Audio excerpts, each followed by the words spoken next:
We are so thrilled to be partnering with Hinge. Hinge is the dating app designed to be deleted. As you all know, I'm a huge Hinge advocate as I met my partner of almost 3 years on the app. Even before meeting him, Hinge was always my go-to app because I met more relationship-minded people here and had some great dates. Clearly, I haven't been on the app for a little while, but I re-downloaded it to check out some of the new features. One that stood out to me was the voice prompt, my best friend's take on why you should date me, where your friend can hype you up. Not only does this make the profile creation less daunting, but it's not always easy to see your own green flags. So to test it out, I asked Yue some fun prompts to get her take on what I could put if I was dating again. So the first one, how long have we known each other? What was your first impression of me and how has that changed? Julie and I have known each other for almost 10 years. My first impression of Julie was that she's very social, but I've learned that she has a lot more depth to her beyond the social butterfly that she is. My next prompt, what do you think are my green flags?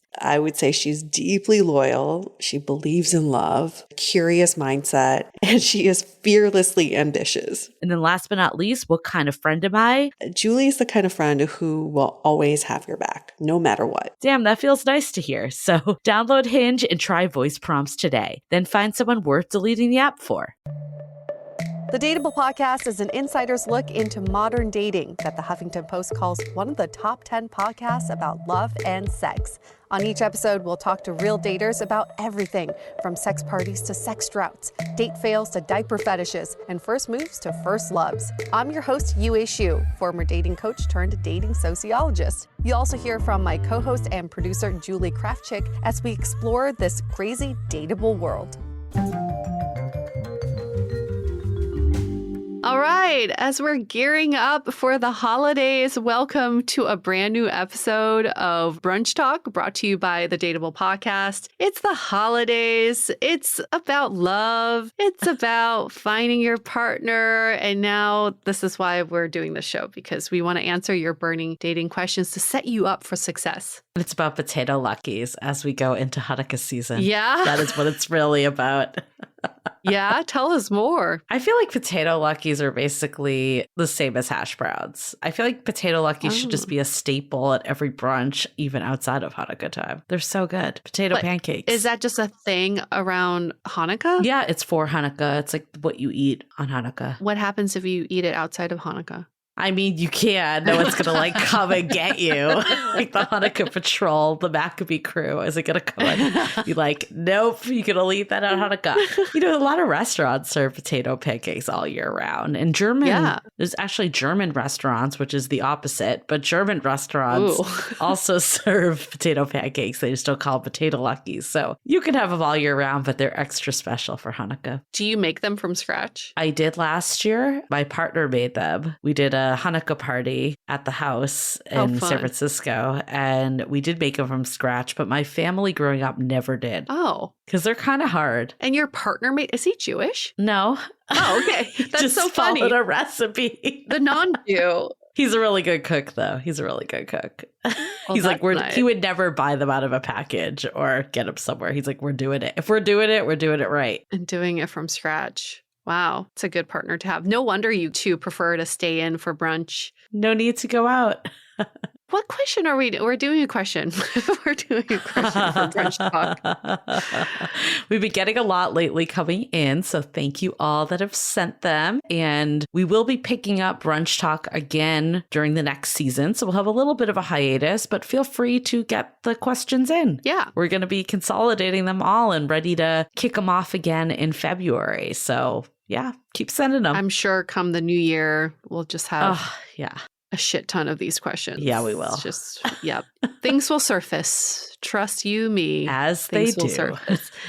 What is surfacing today? The question is, and this is very much related to dating apps, online dating, when you get into the texting black hole, just like messaging back and forth. The question is, how do you exit a conversation gracefully?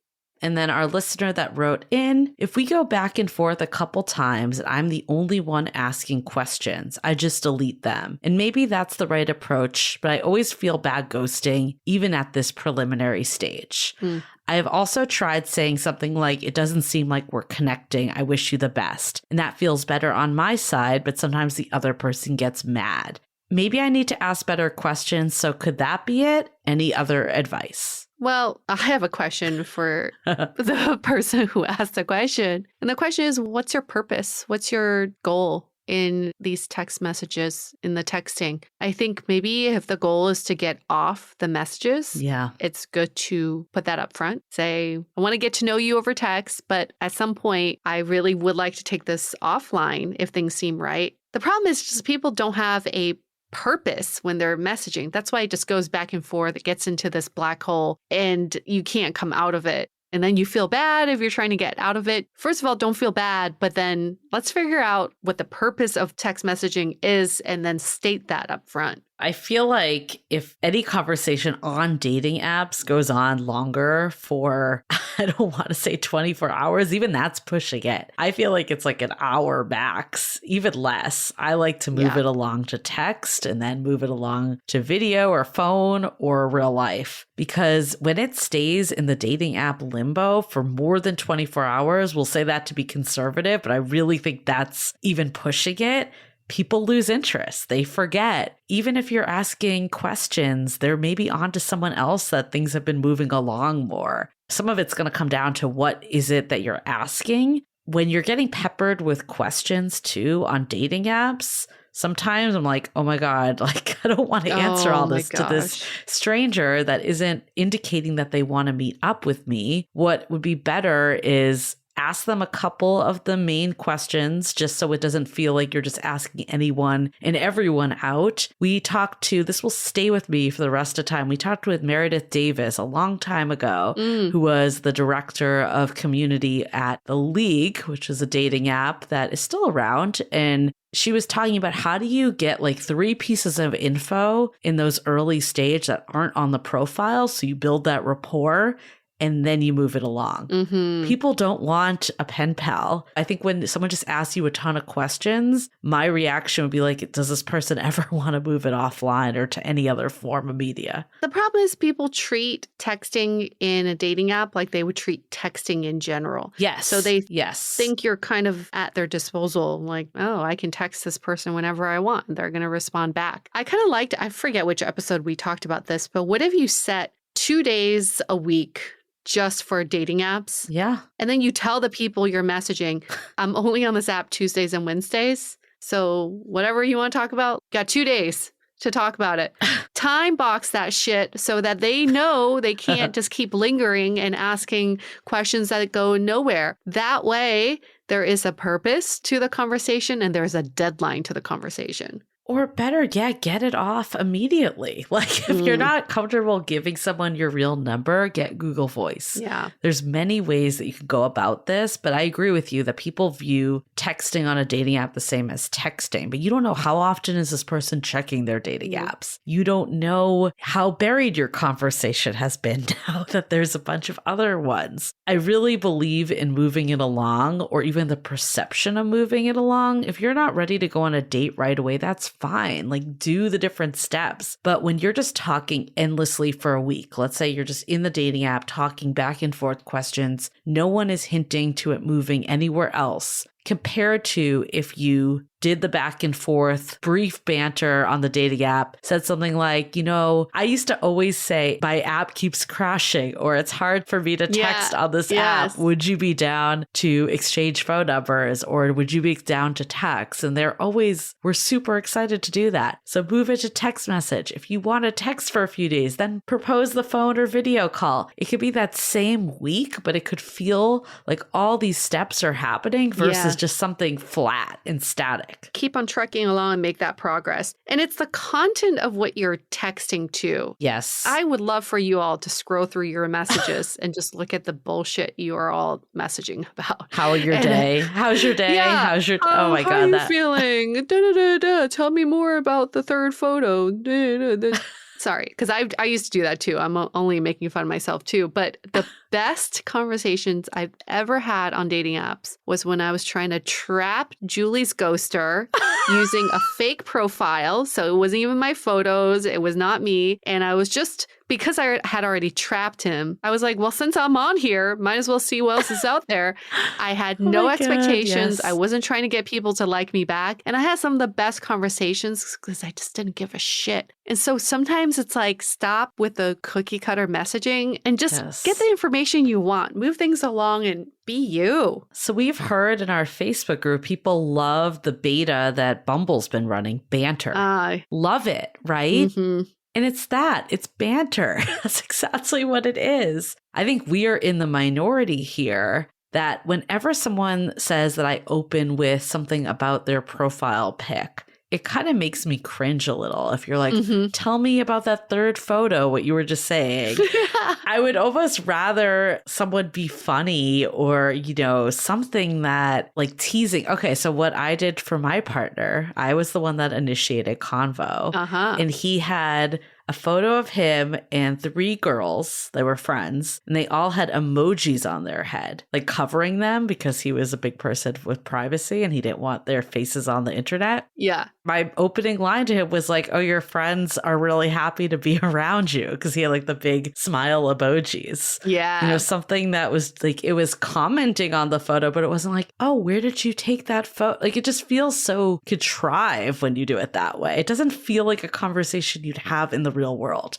People are always saying that apps feel so forced. It's not the apps that are forced. It's the convos we're having that are forced. Yes. I think it's unfortunate that we need a prompt like banter for us to actually banter when that's our natural way of communication is banter. I think it's sad that robots now have to guide us through human connection, but fine. Whatever can help us is the way to do it. The messaging is so important in the initial stages because you want it to feel personal. You don't want it to feel like an interview or a bot wrote it, right? Because you can copy and paste and all of that to everyone. But what is it that can make this feel like a personal experience? I remember there was one time I was messaging back and forth with this guy and he had a lot of photos with him and his dog. And I asked him, oh, what are you up to tonight? And he said, I have a really hot date I want to see. And I knew right away. I was like, he's going to send a photo of him and his dog. So then I actually beat him to it. And I was like, I have a hot date too, and sent a photo of me and my dog. And that I felt like we really brought it. Yeah, it was personalized because now I'm like, I think he's a dog person. So I think this is where it's going. Every moment is your chance to say, how do I personalize this experience for this person I'm talking to? Bumble used to have these opening lines that were canned. Yeah. And I used to send them, never got a reply on like 90% of them. Wait, you said used to? They don't have it anymore? I used to. I don't know if they still have them. I'm not on Bumble, so I don't know. Bumble used to have them, but we don't know if they're still I don't around. know if they, sorry, I stand corrected. I'm not sure. We'll have to do some research if they still exist, but I'm not sure if I would recommend them because they feel so forced and they feel so generic. And I bet people could feel that they were generic, even if they didn't know. So I 100%, I think this I don't give a fuck attitude. I'm just gonna talk to people like I would if I were in a group shooting the shit. That is by far the best approach. So I do want to get into what do you do when you're giving it your all, you're actually having a conversation going, and this person just isn't a match. But before we do, let's take a minute for a quick message. This episode is sponsored by Via. We all know there are things that can help set the mood in the bedroom, but did you know a little THC could also do that? Yes, Via has developed a unique blend of pleasure-enhancing cannabinoids, libido-strengthening herbs, and a low dose of THC all into one mind-blowing gummy called High Love. This gummy, wow, it will awaken your senses, increase blood flow, and intensify any sexual experience. I've been pleasantly surprised by the High Love gummies because it is just the right amount of THC for me to have a good time without feeling sleepy. And hey, if THC is not your thing, Via also offers a wide array of other gummies without it. And everything legally ships in 50 states with discreet packaging directly to your door. So if you're over 21, you can get 15% off and a free pack of award-winning Dreams THC plus CBN sleep gummies with our exclusive code DATEABLE at viahemp.com. That's VIIAHEMP.com. Let the gummies work their magic. Head to viahemp.com and use the code DATEABLE to receive 15% off and one free sample of their Sleepy Dream Gummies. That's viahemp.com and use the code DATEABLE at checkout. Take your passion and pleasure to a whole new level with High Love from Via Hemp. Living with ADHD can be a challenge, and dating with ADHD is definitely a challenge, we've heard many of you say. But finding the right care and proper tools needed to succeed can be life-changing. Done is an online ADHD care platform that can get you all the resources you need to help manage your ADHD. Online visits, refills, and a 24/7 care team made for you.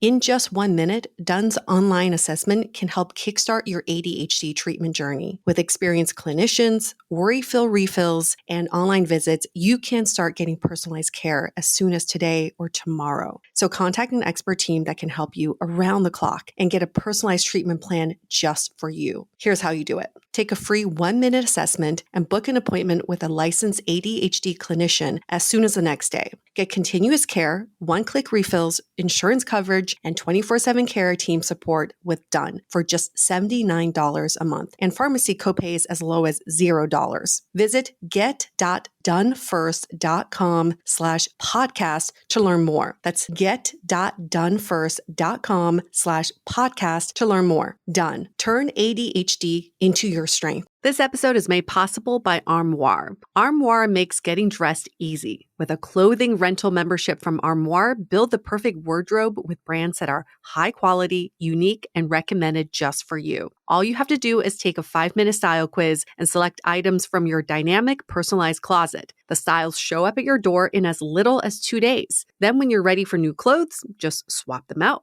Listen, I live in Southern California. There is absolutely no need for puffer coats or any sort of those winter jackets. But when I travel anywhere else in the world in these cold months, I'm often burdened with the task of getting winter clothes. And now with Armoire, I can just rent my winter wardrobe. It's brilliant. Right now, our listeners can give Armoire a try and get up to 50% off their first month. That's up to $125 off. Just visit armoire.style/dateable. That is armoire.style, spelled ARMOIRE.style/DATEABLE to get up to 50% off your first month and never worry about what to wear again. Try Armoire today.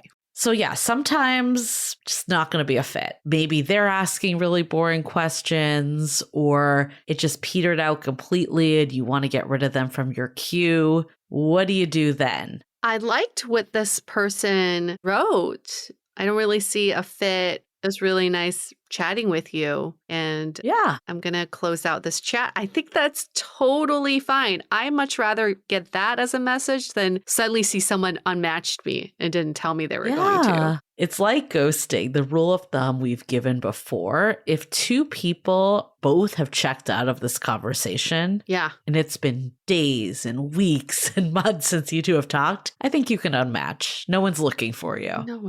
If someone is actively reaching out, close the loop with the message you sent. There's nothing wrong with that. Or it could even be just that you realized that this isn't the right fit. I mean, that's basically what this person is saying. Mm-hmm. There's so many things you can say. I think this is like a little bad, but I used to do this all the time. We actually got this advice from a past guest, Madison Perry, from a long time ago, that he would say that an ex came back or something happened, because if you say it's not a fit, someone can fight you. And I've had that happen, where I've said I don't think it's a fit, and they list off all the ways it's a fit. So I would actually just say that, like, I started dating someone else, or I reconvened with an ex, or I realized I'm not in the place to date. Something that's a little bit of a white lie. I understand saying that is saying to do a white lie, so you could decide how you feel about it. But personally, it was an easier exit, especially if you thought someone was going to challenge you on it. Could be as simple as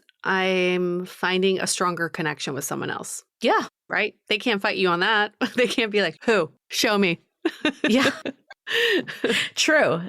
Basically, whatever you can do that makes it that it's not going to be a continued conversation and it could just let someone know. I like you seem like a really great person. Best of luck out there. Like something that boosts them up too. Are you when you are doing online dating, are you like an inbox zero kind of person? Oh, no. I'm not an inbox zero type of person in any parts of my life.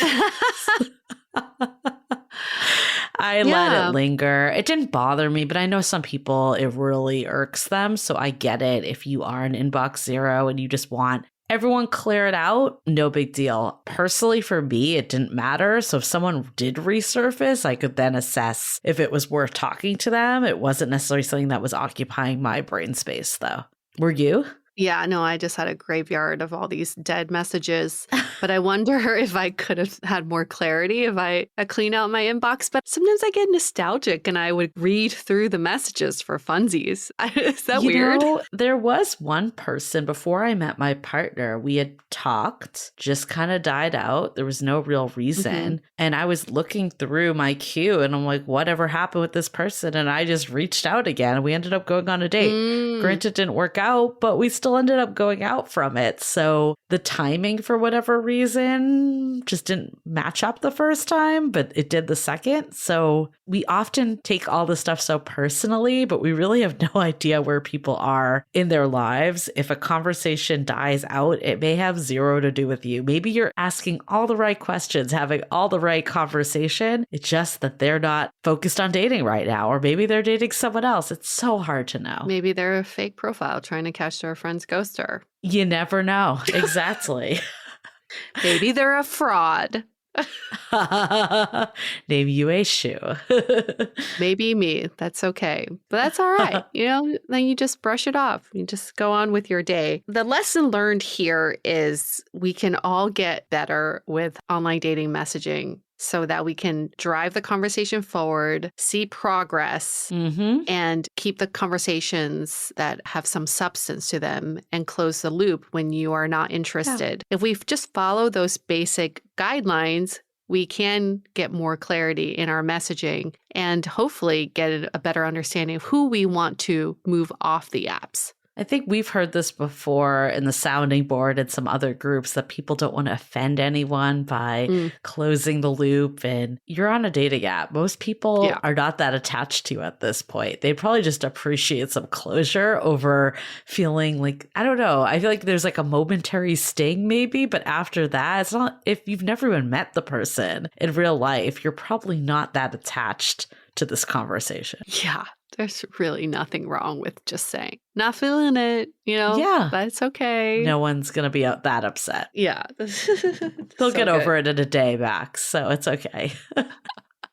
That's the nature of dating apps. We can't forget that. I know. Okay, yes, dating apps, there's so many things that are wonderful about them, but there is a lot that is inherently flawed, which is why getting off them ASAP is so important so you don't get buried. And then getting quote unquote rejected on apps, like it's not even real. What do you think about it? You don't need to put so much thought into them at all. Just there to connect us. And we just feel grateful that we have these tools. But at the same time, it's like, it's not everything. No. Let's talk like humans, not robots. I think that's another big takeaway. Yeah, you're right. Why does banter have to come into, like, it's funny that we had one of our Facebook members post something saying, revolutionary idea, people like banter on conversations. And it's funny and it's true. He wasn't wrong. But the fact that that is a revolutionary idea that people reacted to is actually kind of funny when you think about it. I know.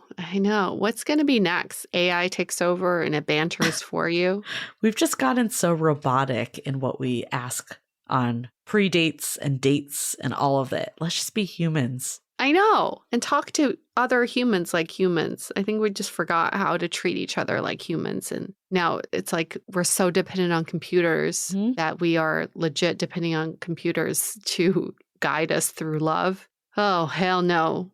Don't let this happen, everyone. Should be a tool, not anything more than that. Yeah. My gosh. It's crazy. Well, I think we covered this topic pretty well. Hopefully this helps you out. Do that audit of your last conversations and think, would I want to talk to me? Yeah. Would I want to keep progressing with this conversation? Yes. Okay. All right. Well, thank you for that question. It's the holidays. We know you're going to have more time on your hands. It's a great time to send in your questions. I'm sure you have so many. You can email us hello@dateablepodcast.com, or you can tag us or DM us on Instagram at Dateable Podcast. We will read through those questions. And while we take a break in January, we will be back in February with a bang to answer all of your questions. Yes. And we will have bonus episodes, just not brunch talk in this hiatus, but we will be back. The gift that keeps giving is brunch talk. That being said, we'll see you next week for our final brunch talk. Whoa. And then we'll see you in the new year. Bye. The Dateable Podcast is part of the Frolic Podcast Network. Find more podcasts you'll love at frolic.media/podcasts. Want to continue the conversation? First, follow us on Instagram, Facebook, and Twitter with the handle @Dateable Podcast. Tag us in any post with the hashtag StayDateable, and trust us, we look at all of those posts. Then head over to our website, dateablepodcast.com. There you'll find all the episodes as well as articles, videos, and our coaching service with vetted industry experts. You can also find our premium Why series, where we dissect, analyze, and offer solutions to some of the most common dating conundrums. We're also downloadable for free on Spotify, Apple Podcasts, Google Play, Overcast, Stitcher Radio, and other podcast platforms. Your feedback is valuable to us, so don't forget to leave us a review. And most importantly, remember to stay dateable.